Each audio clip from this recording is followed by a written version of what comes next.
Sejam bem-vindos a esta casa de oração.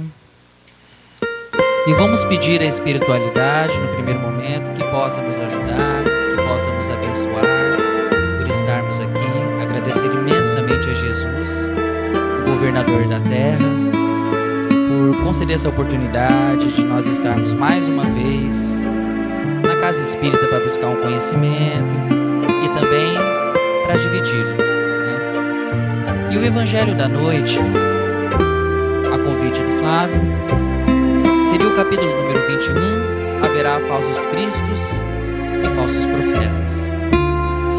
Mas, antes de nós iniciarmos esse estudo, queria já dizer de antemão que esse Evangelho, que constitui uma das últimas parábolas, da organização feita por Allan Kardec, ele traz para nós muitas possibilidades de leitura, o que seria impossível em apenas um encontro sintetizar tudo aquilo que ele vem nos falar, Seria muito interessante que cada um de nós pudéssemos depois fazer uma leitura póstuma, uma leitura em nossa casa, para sempre ir ampliando a nossa reflexão sobre o Evangelho. E esse Evangelho, não sei se vocês já percebem pelo título, acredito que seja também em razão da tradução, começa já com o verbo no futuro, haverá, Então, a mensagem que foi colocada por Jesus Cristo há mais de 2000 anos, vem demonstrar para nós aqui, sendo no futuro, que é uma mensagem que ela vai transcorrer todos os tempos possíveis. Ou seja, a mensagem de Jesus Cristo, ela pode ser lida, relida, pensada, repensada, avaliada e reavaliada durante muitos séculos até chegar onde nós estamos hoje. Então, a cada período das eras que nós estudamos a respeito do Evangelho, houve-se algum tipo de interpretação a respeito de suas parábolas e de suas falas. Então, eu vou buscar de uma forma um pouco mais didática, tentar sintetizar e resumir, também considerando esse Evangelho, pensando na nossa época, no nosso tempo que nós vivemos hoje, nesse momento contemporâneo, que nós estamos aqui. E o Evangelho, ele é dividido em praticamente 10 itens, Desses 10 itens, todos eles trazem alguma parábola, especialmente de Marcos e de Mateus, que nos faz reportar aquilo que Jesus queria nos transmitir em um determinado momento e também as informações que Allan Kardec vem nos trazer como introdução aos estudos. Mas, já de antemão, começamos com conhece-se a árvore pelo fruto, que é uma frase que faz a gente pensar muito no Evangelho, missão dos profetas, prodígios dos falsos profetas, não creais em todos os espíritos, instruções dos espíritos que vêm trazer a respeito dos falsos profetas, os caracteres do verdadeiro profeta, os falsos profetas na erraticidade, Jeremias e os falsos profetas.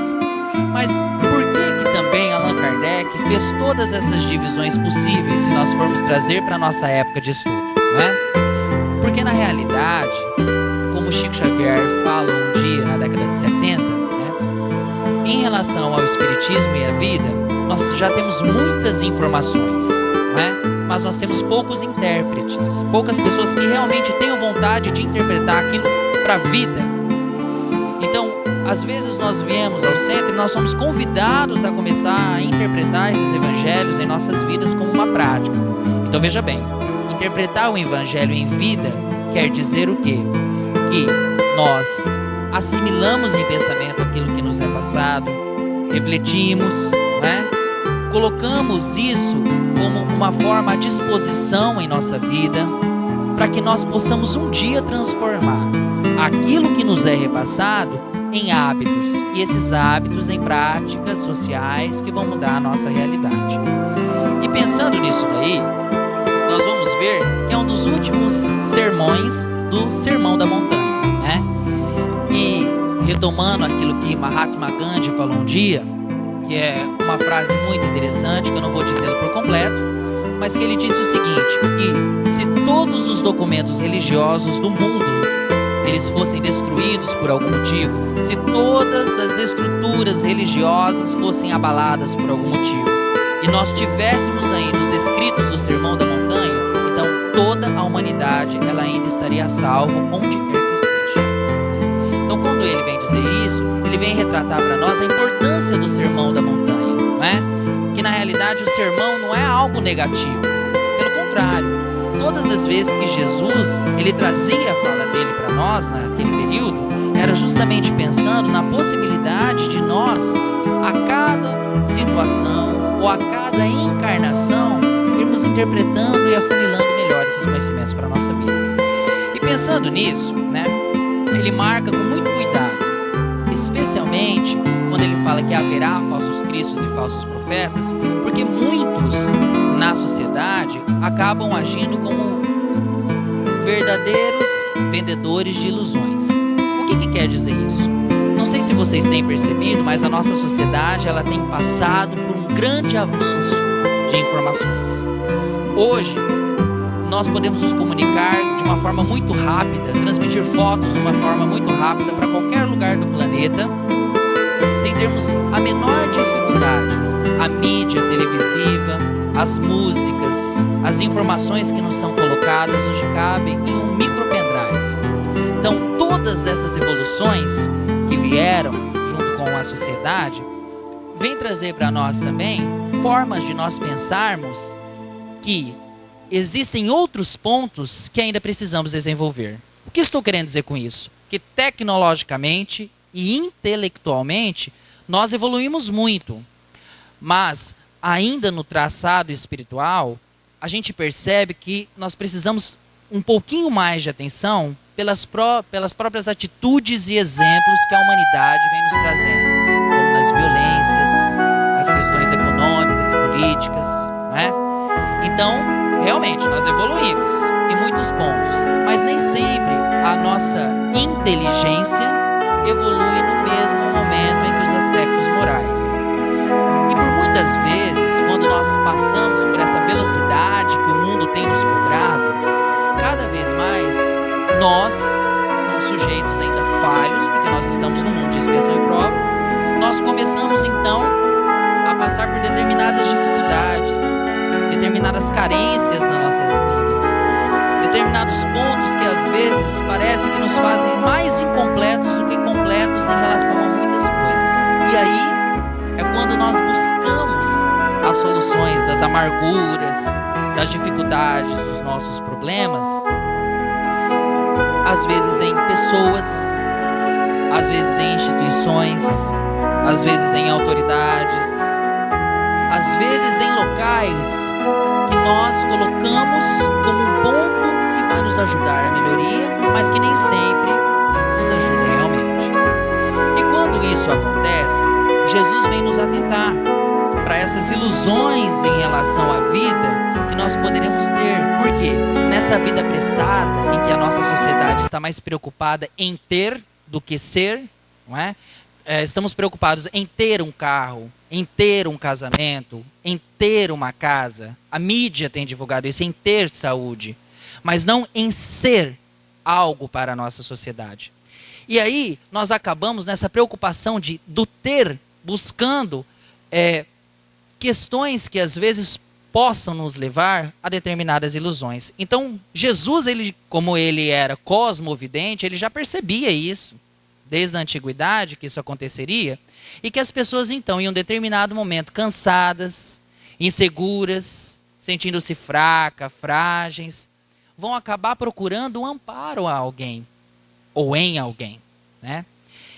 E aí é quando Jesus menciona que nós correríamos o risco, né, de às vezes deixar-nos liderar por pessoas que nós teríamos a ilusão de que resolveriam todos os nossos problemas do nosso dia a dia na nossa sociedade, sendo que a própria doutrina espírita de Allan Kardec vem dizer para nós que o Espiritismo revela, na realidade, como o Espírito Consolador, que a vida é uma teoria de responsabilização. Nós somos responsáveis pela nossa felicidade, por tudo que nós almejamos na vida. Então não adianta nós respondermos para o outro ou colocarmos a responsabilidade da nossa felicidade, daquilo que nós buscamos para o outro, né? E quando Allan Kardec já nos esclarece isso, aí que realmente nós às vezes nos sentimos mais com o peso das consciências. E o que começa a ocorrer?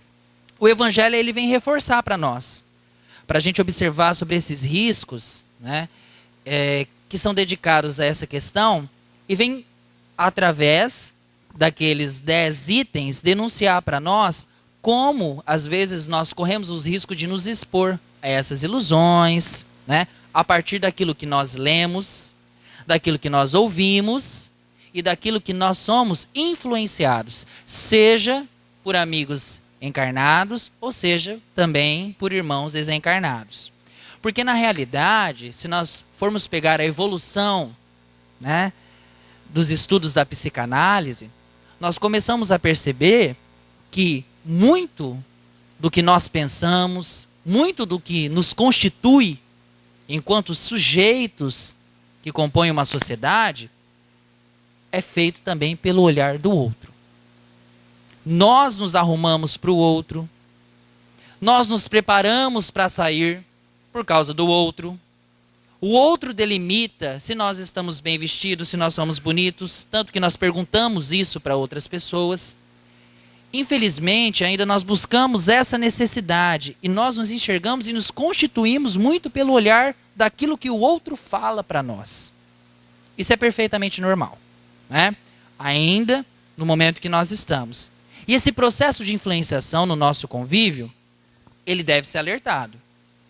Porque, como nós temos ainda tendências instintivas que possam nos levar a questões negativas, nós podemos, às vezes, nos alimentarmos de ideias que não vão nos ajudar a continuar naquele progresso que um dia, no planejamento reencarnatório, nós combinamos que nós acreditaríamos.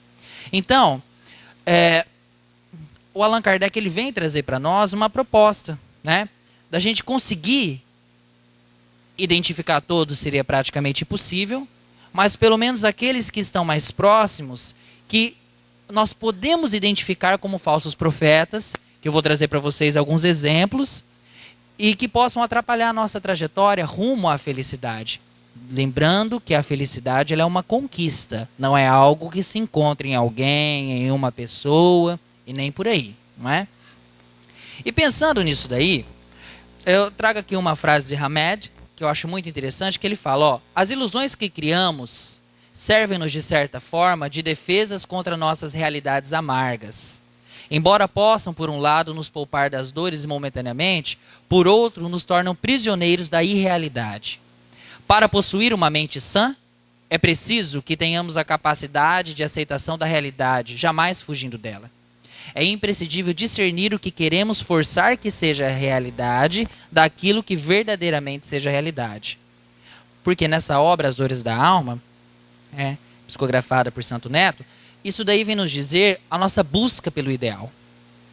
Nós buscamos, às vezes, o ideal para a nossa vida, e esse ideal que nós buscamos vem trazer para nós algumas observações de que acabam nos levando a acreditar nessas pessoas. Mas vamos pensar o que seria esse profeta, não é? Se a gente for pegar no hebraico e no grego, a tradução da palavra profeta quer dizer aquele que seria o porta-voz.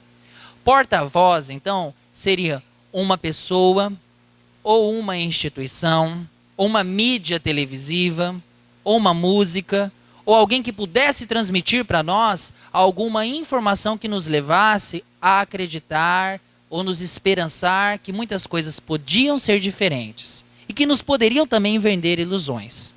Isso nós encontramos diariamente. Tanto que Chico Xavier falava que nós recebemos mais de 1000 informações diárias sobre crescimento pessoal, mas nós conseguimos captar pouquíssimas. Porque na realidade nós ainda estamos na fase de compreender isso daí e não só de interpretar. Então vejamos. Quais são esses profetas? Né? Quem são esses profetas? Como eu falei para vocês, desde a época antiga, né, Desde a antiguidade, os profetas, segundo o estudo da filosofia, eram aqueles que tinham o poder da verdade, que tinham a possibilidade de interpretar a palavra divina. Ou seja, aqueles sujeitos que vinham como mensageiros de Deus. Só que o que ocorre, né? Se nós formos observar, durante muitos séculos, os profetas eles foram considerados aqueles que tinham a capacidade de fazer adivinhações, de prever o futuro, de ajudar todas as pessoas que tinham dificuldades. Se eu tenho uma dificuldade com a minha família, se eu tenho uma dificuldade no meu namoro, se eu tenho uma dificuldade em relação ao meu dado financeiro, eu vou buscar fulano de tal, porque ele vai me trazer a possibilidade de eu conseguir sanar essa minha amargura. E acaba que nós enxergamos, às vezes, naquele sujeito, um ato missionário que, por vezes, ele não tem, e ele se torna um profeta para nós naquela circunstância. Mas é tão engraçado essa interpretação sobre profeta, que se nós formos verificar, Moisés, por exemplo, que constitui, né, o primeiro capítulo do Evangelho de Allan Kardec, Moisés ele é considerado como um profeta porque ele traz realmente as mensagens e as primeiras palavras de interpretação que eram organizadas pela espiritualidade. E ao verificar isso daí, Moisés, por exemplo, ele vivia daquilo que o próprio trabalho dele possibilitava que ele vivesse. Não eram as adivinhações, os prognósticos da vida futura, ou tudo aquele que ele poderia ajudar as outras pessoas, que daria para ele um dado financeiro que possibilitasse que ele mantivesse viva essa face de profeta. Vamos chegar mais para frente que a gente vai começar a entender melhor isso. Por quê? Os verdadeiros profetas, as pessoas que vêm trazer questões missionárias, ele tem umas características. Eles questionam, eles contestam determinadas verdades que são colocadas na nossa sociedade, especialmente aquelas que vão a favor do sofrimento. Eles vêm para consolar todos aqueles, desde o menor até o maior, desde aquele que ainda está na miserabilidade até aquele que está na opulência. Ele traz para nós um encorajamento, para nós enfrentarmos o problema da vida, não para nós fugirmos daquela realidade. E por vezes, nós buscamos uma fuga da nossa realidade, acreditando, né, que isso seria a melhor saída possível. E o verdadeiro profeta ele vem mostrar para nós que os problemas, todos eles são solucionáveis. Mas a partir do momento em que nós encaramos esses problemas como algo que é possível de ser ultrapassado pela nossa própria responsabilidade. Então, nenhum profeta vai lá e vai tirar o problema de você. Certo? Lembro-me de José de Arigó, que o que ele fez? Não é? Chico Xavier, quando foi, em algumas das conversas com ele, ele falou: Chico, eu posso retirar, fazer uma cirurgia, o problema do seu olho, vamos sentar. O que o Chico falou para ele? Não. Vamos deixar como está, porque na realidade eu já me acostumei com essa deficiência, com essa normalidade. E se é para eu passar, que eu passe com responsabilidade tudo aquilo que eu tenho que passar para que não apareça em outro órgão possível, porque eu já me acostumei com isso aqui. Sábias as palavras, né, de Chico Xavier naquele momento, que faz a gente pensar, né, na questão do encorajamento de nós enfrentarmos esses problemas. Lógico que todos nós temos dias que nós vamos falar: meu Deus, não estou aguentando mais essa vida. Não vejo saída para esse problema. Não tem como eu resolver determinada condição financeira. Mas daí, quando nós estamos trabalhando em prol do bem, sempre a espiritualidade vai nos ajudar para que o necessário nunca nos falte. Lembrando que nós somos eternamente responsáveis pelo mal que nós divulgamos. E isso, de uma certa maneira, nós temos, né, que resgatar. Mas nós também somos responsáveis pelo bem que nós repassamos. E nós adquirimos coisas positivas com isso. E esse encorajamento é nos dado pelo verdadeiro profeta. Então nós podemos falar que o Espiritismo, por exemplo, ele traz um esclarecimento desse encorajamento através da profetização de Jesus Cristo, não é? Traz para o homem aquilo que nós chamamos a volta do caminho a Deus, que é o nosso Pai infinitamente bom, soberanamente justo e por aí vai. Então, essas são algumas das características que hoje nós colocamos como os principais, não é? Mas, aqui nós podemos elencar alguns dos falsos profetas que existem. Por quê? Eles trazem ilusões, enganos e desvios que nos tiram do caminho da verdade e da vida, como diria Emmanuel. Religiões, por exemplo, quando elas mantêm, por vezes, muitas pessoas na cegueira espiritual para conquistar privilégios materiais ou privilégios pessoais. Porque, pensando na religião, né, pensando no lado filosófico da religião, ela vem trazer para nós o quê? Uma reflexão para nos melhorarmos e nos direcionarmos a um Pai maior. E não trazer para nós uma cegueira ou uma beatização. Ou seja, você tem que vir todos os dias no centro para que você seja beneficiado. Isso não quer dizer que seja materialmente correto, não é? Ou quando mantém, né, muito pobre a espiritualidade de todos os seus seguidores. Que seria o quê? Essa preocupação com essa transformação interior, com essa reforma íntima que nós viemos aqui fazer. Então nós temos que tomar cuidado, porque existem muitas religiões que são colocadas, muitas doutrinas também, muitas seitas, porque tem muita diferença, religião, doutrina, seita e por aí vai, que são colocadas para nós às vezes e, sem nós percebermos, nos mantém na cegueira espiritual. Não protegendo o espiritismo, mas já trazendo ele para a discussão, o espiritismo, pelo contrário, ele vem nos esclarecer que determinados pontos que nós estudamos e determinadas questões que nós enfrentamos, não é, já não vai ser mais baseado naquela cegueira. Nós já enxergamos a possibilidade de mudança. Nós também temos algum outro falso profeta, que seria a própria ciência, quando ela vem pregar para nós o materialismo, ou quando ela vem negar a realidade espiritual. Embora, especialmente a partir do ano de 2008, a ciência ela tem aceitado muitos dos prognósticos que as religiões e que as doutrinas elas têm realizado a respeito do campo do espiritualismo. Mas ainda existem aquelas ciências que buscam para trazer os adeptos para a não crença, né, de um caminho melhor. Então a gente tem que tomar cuidado com isso daí.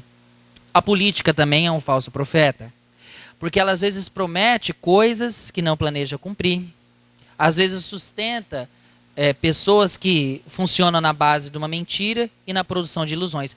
Mas essas pessoas na sociedade, vocês poderiam falar, mas se Deus é infinitamente justo e bom, por que Ele permite essas pessoas na nossa vida? Por que Ele permite essas pessoas na nossa sociedade? Primeiro, que nós estamos num mundo de expiação e de prova. Segundo, que nós já estamos numa fase da vida que é uma inteligência experienciada, a gente já está sentindo na pele determinadas mudanças e nós já temos uma capacidade de escolha e de livre-arbítrio, que a gente possa interpretar aquilo que seja bom como aquilo que não seja para nós. Então, por vezes, pessoas que são colocadas dessa maneira à nossa volta, elas servem muito para nos ensinar aquilo que nós não devemos fazer. Como os inimigos, não é? É natural nós termos inimigos. Eu fico às vezes muito triste quando uma pessoa chega para mim e fala assim, William, nossa, eu tenho tantos inimigos, isso é tão ruim. Isso é ótimo, por um lado, não é?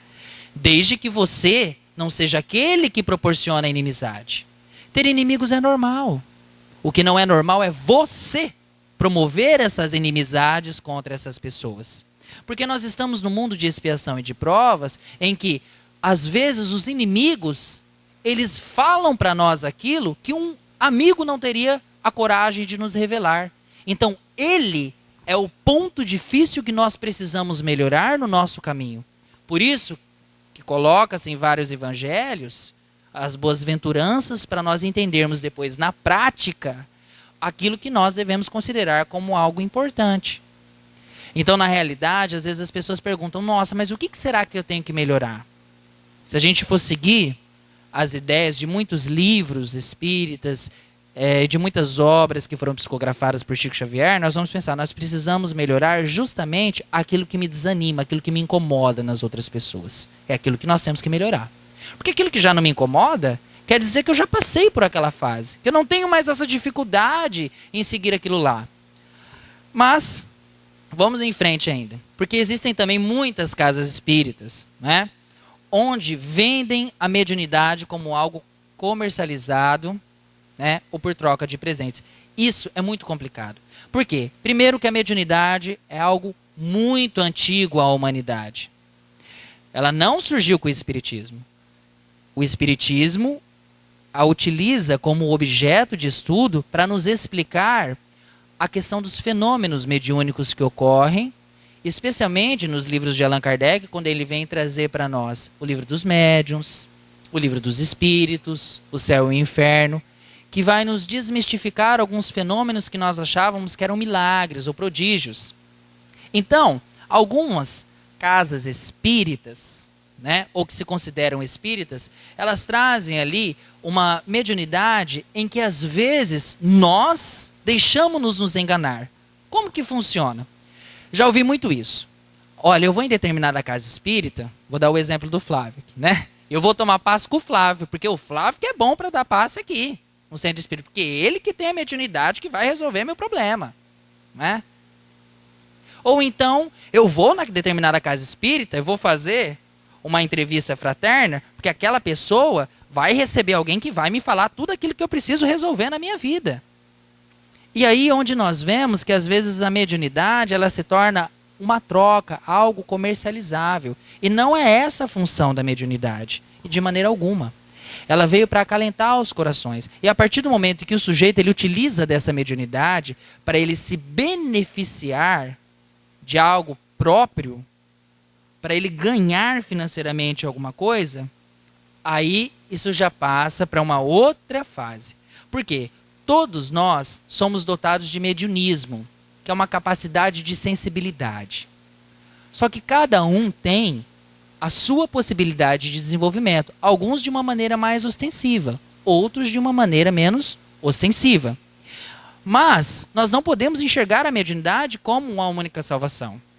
Como tem pessoas que vão em determinadas, não casas espíritas, mas em pessoas que fazem determinadas leituras em cartas, que jogam através de muitas construções ali com o futuro das pessoas.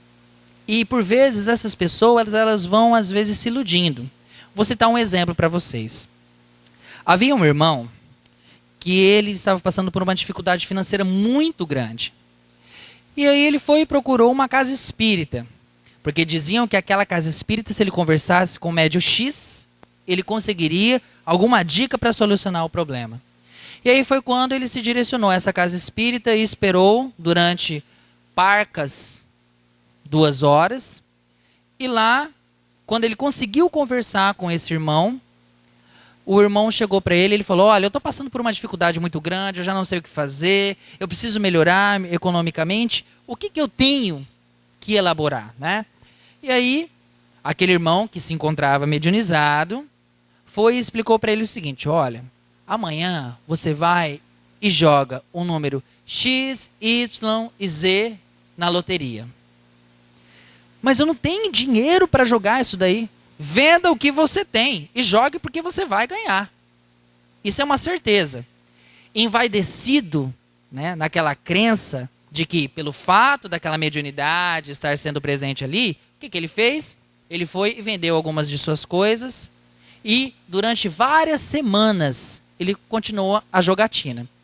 Até que chegou um dia que deu o número X, deu o número Y, só que não deu o número Z. Aí foi quando ele ficou revoltado. E ele voltou lá na casa espírita, com toda a autoridade de que ele queria, né? É como se fosse um PROCON, né? Ele foi lá para tirar dúvida do serviço prestado. Ele chegou lá e deu uma reclamada com o médium e falou: olha, como eu joguei, falei, vendi. Ele falou: pois é, mas a gente está quase perto. Amanhã você vai e joga esse outro número que pode dar certo daqui a umas semanas. Ou seja, nós também, às vezes, gostamos das ilusões que possam levar para a nossa vida ideal e a gente se alimenta disso como uma esperança para a nossa felicidade, acreditando em determinadas pessoas que vêm profetizar aquilo que seria verdade ou não. Médium como muitos pensam aí, não é aquela pessoa maravilhosa, que ela veio iluminada com uma luz aqui atrás, que vai trazer solução a todos os problemas, ou que vai abrir o mar morto para todo mundo passar. Não, médium não é isso. Pelo contrário, não é? Médium é uma realidade da qual o sujeito ele vem com o resgate necessário para ajudar no seu aprimoramento pessoal e no aprimoramento pessoal dos fraternos na sociedade. Então tem pessoas que às vezes enxergam também os médiuns como pessoas que são amplamente além. Isso daí a gente tem que tomar muito cuidado. Revistas de jornais também, quando dão conselhos sobre muitas coisas, até sobre o futuro, né?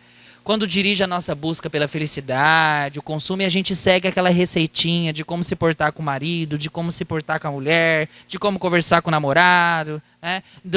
Do que fazer, misturar mel com açúcar, né? Desenhar penduricalhos e fazer tudo aquilo para mudar a nossa realidade social. E não é bem assim que funciona. Né? Também são falsos profetas que nós enxergamos. Então, o que eu quero tentar deixar claro para vocês é que o falso profeta, segundo o Evangelho, não é aquele que é datado para um sujeito só. Certo? Ou uma pessoa que veio com o ato missionário. Mas sim que pode estar presente em diversas pessoas, em várias instituições, quando elas utilizam isso para benefícios próprios. Tanto é que, se nós formos verificar, né, uma das questões muito interessantes, como que nós vamos então distinguir? Quando nós vamos a uma casa espírita, quando nós lemos alguma coisa, quando nós assistimos a um quadro político, como nós vamos ver o verdadeiro profeta e o falso profeta? Primeiro ponto que o Allan Kardec nos coloca ali, segundo a parábola prescrita, né, por Mateus, que fala o seguinte: pelos seus frutos. Toda árvore boa produz bons frutos, porém a árvore má produz maus frutos. Ou seja, toda pessoa que quer uma verdadeira mudança para a sociedade, ela se torna o exemplo vivo do Evangelho naquilo que ela fala para outra pessoa. Então, a gente vai reconhecer justamente essa árvore aí pelos frutos. E justamente nessa árvore, por vezes, a gente pode pegar um pouquinho da sombra dela para a gente descansar sim. Mas não ficar ali parado também, só acreditando no que está sendo feito. Pelo caráter da pessoa, não é? Porque muitos dos profetas, como eu falei para vocês, né, eles diziam-se profetas, mas viviam às custas daquilo que Deus passava como mensagem. Não é bem assim que funciona, não é? Todas as vezes que nós vamos entrar em contato com a pessoa, a gente tem que perceber se o caráter daquela pessoa é de auxílio ou de uma troca para benefício mútuo. Se isso for, fora que ele não se enquadra dentro daquela pessoa que está numa prática para poder nos ajudar como verdadeiro profeta. Também é pela finalidade do que é revelado, né? Porque os profetas de Deus nunca sabem de tudo. Primeiro, que nem tudo a espiritualidade nos revela. Exemplo disso é o próprio Allan Kardec em diversas numerações que são colocadas no Livro dos Espíritos, que ele fala que a resposta ainda não está no momento de ser respondida porque nós ainda não temos o discernimento para compreender tudo aquilo que foi colocado. Então, se você está em contato com uma religião, algo ou pessoa que consegue revelar tudo aquilo para você, o que você foi no passado, o que você vai ser no futuro, o que você vai encontrar amanhã, nós temos que tomar cuidado. Tá? Porque o verdadeiro profeta seria aquele, né, que ele se prepara não para revelar as coisas, mas para nos apontar as questões que podem ser melhoradas na nossa vida, como se ele estivesse denunciando para nós. E nós mesmos a responsabilidade do que precisa ser modificado. E também pela importância da revelação. Por quê? Todas as vezes, né, antigamente, os profetas, eles não ficavam sempre para incomodar, vamos supor, Jesus ou Deus, não é? Com as coisas do dia a dia. Eles se preocupavam com o aperfeiçoamento pessoal e o aperfeiçoamento do próximo.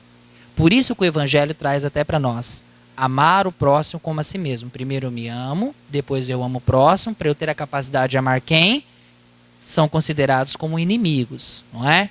Então, não fica naquela questão de só ficar incomodando a Deus, pedindo determinadas revelações para que aquilo seja colocado ali. Pelo contrário, ele atribui aquilo que já foi considerado como revelação e ele utiliza como uma interpretação para a melhoria de vida. E se a gente for verificar, a gente pode fazer um questionamento pessoal, olha só. A gente pergunta assim, mas por que que existem, né? Ou por que que insistem em existir no mercado esses falsos profetas? A gente tem que mudar essa pergunta para a seguinte: o que que nos impulsiona a sermos clientes dessas pessoas? O que que nos leva a acreditar nessas pessoas? O que que me conduz a buscar esse tipo de pessoa, sendo que eu já tenho um determinado conhecimento de que aquilo não seria o mais coerente para a minha vida? O que que me leva a buscar? Será que nós somos vítimas porque o discurso dessas pessoas vão ao encontro dos nossos desejos?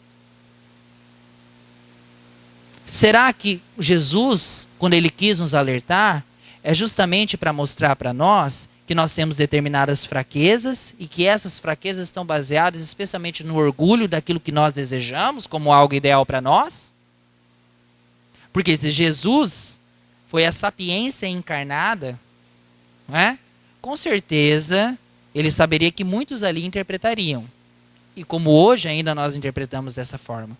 Então, o que que nos leva a buscar essas pessoas?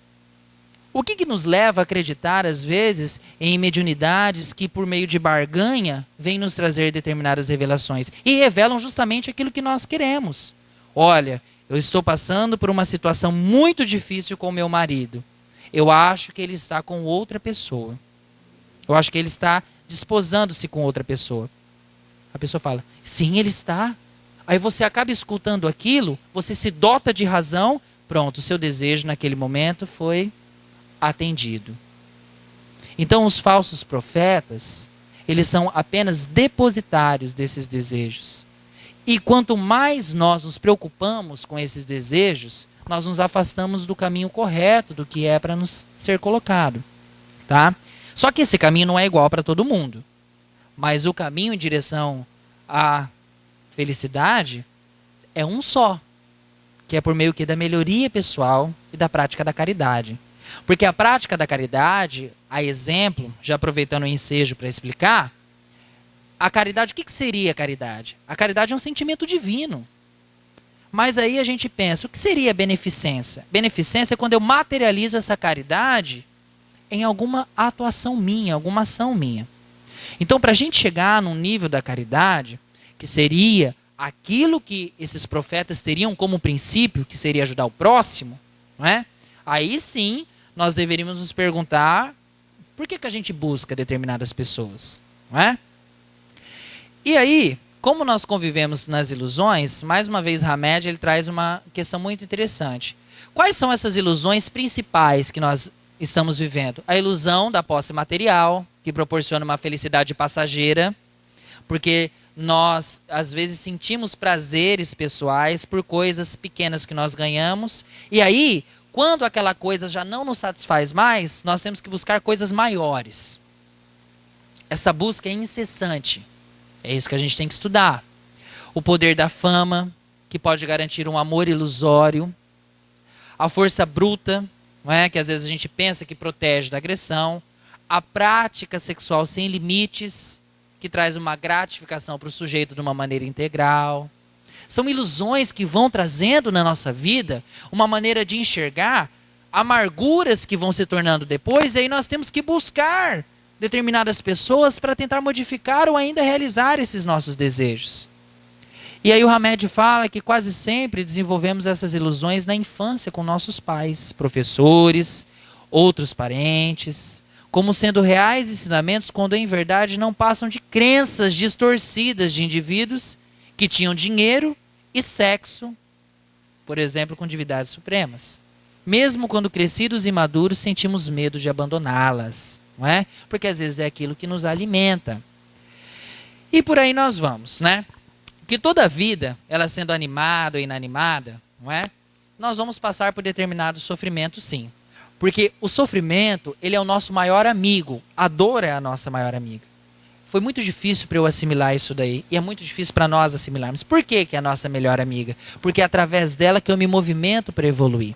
E se a dor, o sofrimento, é a minha maior e melhor amiga, eu vou tentar buscar coisas que me tirem dessa dor e desse sofrimento para tentar me dar uma satisfação duradoura, mas que na realidade é uma satisfação temporária. E se a dor é minha melhor amiga, e o sofrimento também é, eu vou ter que enxergá-los, então, como algo que vão me impulsionar. Mas para enxergar como algo que me impulsiona, eu tenho que parar de me iludir com essa determinada realidade, né? Que às vezes leva a gente para a ignorância. Sabe o que é ignorância? Não é aquela pessoa que não sabe de nada. Ignorância é quando nós ignoramos algo na nossa vida que está meio óbvio para enxergar. Nós estamos enxergando isso. Algo que pode nos trazer uma causa potente em sofrimento, mas a gente deixa de enxergar justamente porque nós ignoramos aquilo naquele momento. Aí surge o quê? Falsas esperanças, essa teia aí que nós caímos, que são os desejos irreais que nos prejudicam, metas e valores muito acima daquilo que nós buscamos, ideias insensatas, não é? E aí quando nós começamos a não só aceitar o sofrimento, porque vem cá, não é que você vai aceitar também tudo aquilo que vem sendo colocado como sofrimento. Lembra-se que Jesus, ele nos ensinou que nós temos que aprender sim a sofrer e com o sofrimento nos evoluir, não é? Mas que nós também temos que nos defender em algumas coisas. Ele não disse que nós temos que atacar, mas ele disse que nós temos que saber nos defender. Então, a gente pode se proteger sim, através disso daí, com essas crenças ilusórias, né?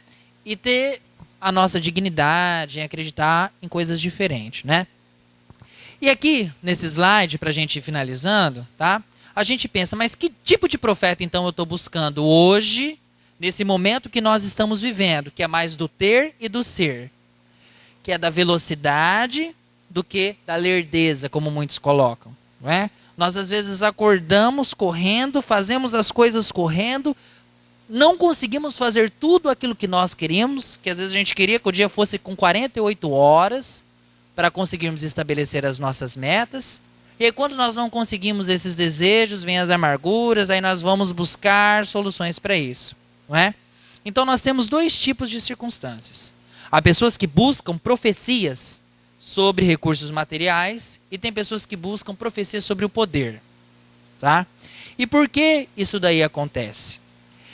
Porque se nós formos verificar, na realidade, se nós buscarmos algumas dessas coisas, por um tempo nós até podemos encontrar. Mas por outro tempo, isso nos vai ser demonstrado como algo ilusório que vai ser retirado. Por isso, se o profeta que buscamos é aquele que nos garantirá dinheiro fácil, ele é bom. Ou seja, se a instituição que eu vou, ela me garante que eu vou melhorar de vida. Ó, todo mundo que entra lá, gente, não tem pobre, é impressionante. Todo mundo que participa daquela religião fica bem de vida, porque parece que todo mundo fica abençoado. Cuidado. Se arrumará ao tratar de volta um namorado, uma namorada, cuidado. Se é para acabar de vez com um problema espiritual sem esforço de nós mesmos. Eu acho engraçado quando uma pessoa fala assim, gente, tira esse espírito de mim.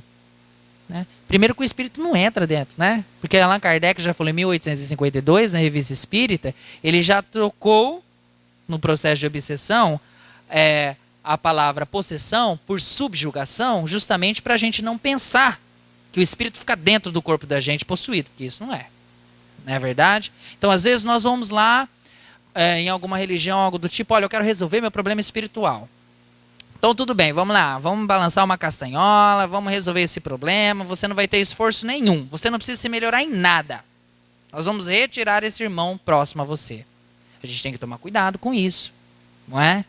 Porque se nós verificarmos tudo naquilo, na vida que nos é dado sem esforço, tem algo estranho. Pensam bem, se Jesus que era perfeito em vida, que ele demorou quantos séculos para que ele pudesse minimizar a sua luz, para que ele conseguisse encarnar entre nós e servir-nos como evangelho vivo, se ele sofreu, ele passou por determinados esforços, por que nós que somos imperfeitos não temos que passar para nos melhorarmos? Lembrando que não são os tratamentos ou algo do tipo, da forma que nós fazemos, que vão nos afastar os espíritos, mas também a nossa conduta. Então não adianta a pessoa chegar aqui e falar assim, eu vou receber, vou usar o Flávio de novo. Vou receber o passo com o Flávio. Gente, estou ótimo. Posso sair e voltar a fazer tudo aquilo que eu estava fazendo. Não vai adiantar nada esse passo que a pessoa recebeu. Momentaneamente foi um remédio. Mas aí a pessoa volta-se para aquela vida que ela tinha, obviamente que sem esforço ela não vai mudar. Não é verdade? Se vocês verificarem isso no dia a dia, pelo menos eu que já estou com 31 anos, eu já estou sentindo a idade, né? Então, às vezes, quando eu vou para a academia, né, eu vou fazer algum esforço físico, eu já percebo que para eu conseguir alcançar algumas coisas, com 20 anos, que eu alcançava de uma maneira muito fácil, hoje eu preciso fazer com mais esforço. Isso depende de mim, né? Não é o personal que vai lá fazer o exercício para que tudo possa se resolver. Então, só mesmo, um exemplo básico de uma academia já serve para nos colocar que isso depende de nós. Agora, imagina na questão moral, na questão psicológica. Eu não posso exigir nunca que o outro me faça feliz. Eu preciso buscar essa felicidade, não é? Então, às vezes nós encontramos, né, tentamos buscar nos profetas, né, aquilo que vai acabar nos decepcionando ao longo do tempo. E na realidade, como a gente fala que a vida é uma vendedora de ilusões, a gente tem que imaginar muito isso. E aqui eu trago a imagem do nosso querido Jesus Cristo, para que a gente comece a repensar em tudo isso. Se ele foi o exemplo vivo do Evangelho, e apesar das escrituras dele ter sido colocadas há mais de 300 anos após a morte dele, muitos ensinamentos que estão ali vêm nos mostrar para uma conduta diferenciada da nossa vida na sociedade. Não é para a gente ser perfeito e certinho, não, porque isso vai demorar. Mas é justamente para a gente se sentir melhor com a nossa consciência e que nós estamos nos amando e nos preparando para o futuro melhor. Porque quem se ama, se instrui, se estuda a si, estuda os problemas para poder fazer escolhas melhores. Quanto mais eu me preocupo com a minha evolução pessoal, mais escolhas e direcionamentos melhores eu vou tendo. Quanto mais eu me preocupo em poder ajudar o meu próximo na prática da caridade, mais envolvido por amigos espirituais benfeitores e protetores eu estou. Porque às vezes a pessoa pensa assim, nossa, eu fui no centro, William, mas eu falei lá, sabe? Eu não fiz nada demais na minha vida e de repente o espírito vem e me ataca. Como se a gente fosse fazer uma possibilidade de inversão, se nós estamos aqui, não é? Um espírito que encontra-se nessa faixa vibratória abaixo, ele não pode nos alcançar lá. Mas se a gente abaixa a nossa vibração, aí nós abrimos o que nós chamamos de porta para dar oportunidade àquilo que pode às vezes nos atrapalhar no nosso caminho. Então, não é que espíritos vêm nos obsediar. É que às vezes nós abrimos portas e um amigo espiritual conhecido de uma casa espírita, uma vez nos disse em uma reunião mediúnica algo que eu nunca esqueci. Não deixe, não é, de pensar que a responsabilidade não é sua, porque ela é. E a partir do momento que você aprende isso, você vai começar a entender que não são aqueles desencarnados ou encarnados que te consideram inimigos, que vão se aproximar de você para te prejudicar e te levar para o mau caminho. Mas são as suas atitudes que farão afastar os bons amigos encarnados e os bons espíritos protetores desencarnados de você, que aí você se torna uma presa fácil. Então são as minhas atitudes que afastam esses sujeitos e não o contrário. Então, que a imagem de Jesus hoje possa tocar em nossos corações, possam modificar a nossa forma de enxergar isso daí, e que esse evangelho em si possa trazer uma nova reflexão da gente saber também no que acreditar, no que buscar. E de que forma que eu vou buscar tudo aquilo que eu tenho como desejo na minha vida. E se aquele desejo realmente, para mim, é algo importante. Porque às vezes nós desejamos coisas que vão nos prejudicar muito mais do que nos ajudar. E aí, onde estaria a nossa fé raciocinada? Onde estaria a nossa obediência e a nossa resignação? Porque a obediência nada mais é o quê? Da aceitação da nossa razão, ou seja, a nossa fé raciocinada. E a resignação é a aceitação do nosso coração, do nosso sentimento em cima dessa fé raciocinada. Se nós andarmos juntos com essas duas virtudes buscando melhorá-las, é muito possível que que nós não deixaremos de ser assistidos por bons espíritos e por pessoas que nos querem bem. E ainda assim, nós podemos ainda servir de exemplo para aqueles irmãos encarnados e desencarnados que ainda gozam da infelicidade ou da felicidade real. Porque se nós estamos buscando esses dois parâmetros, obediência, resignação, com fé e caridade, nós vamos ser exemplos para que eles possam também gerar mudanças na sociedade. E quem sabe a partir disso eu possa quebrar esse elo que ainda existe muito grande dessa necessidade de agressões físicas, de guerras e de violências. Porque eu tenho que ser a mudança que eu quero no meu exterior. A mudança exterior, ela começa aqui. Não adianta eu querer exigir da sociedade algo que nem eu tenho condições de fazer sobre o outro, que é aquilo que nós fazemos, isso nós fazemos direto. Então, que esse evangelho sirva de reflexão, nos traga esse parâmetro e que em Jesus nós consigamos ter força para caminhar com discernimento e, acima de tudo, com serenidade. Por quê? Só com paciência nós vamos alcançar um dia a felicidade real que esse mestre veio nos mostrar. Lembrando só de uma questão de senso comum. Não tem aquele ditado, água mole, pedra dura, tanto bate até que fura? A água, ela consegue modificar a estrutura da pedra, que é extremamente sólida. Não consegue modificar, não é pela força ou da violência que ela tem, mas sim pela paciência que ela vem repetindo diversas vezes aquele ato. Vamos seguir esse exemplo em relação à bondade, em relação à modificação da nossa vida. Hoje pode parecer que aquela árvore que nós estamos plantando, nós não estamos colhendo a sombra dela nesse momento, mas com certeza em um outro momento nós vamos colher a sombra com outro sujeito que aparecerá em nossa vida, uma outra pessoa, uma outra religião, uma outra condução que vai nos levar cada vez mais a acreditar que o rumo para a felicidade só depende unicamente de todos nós. Que assim seja.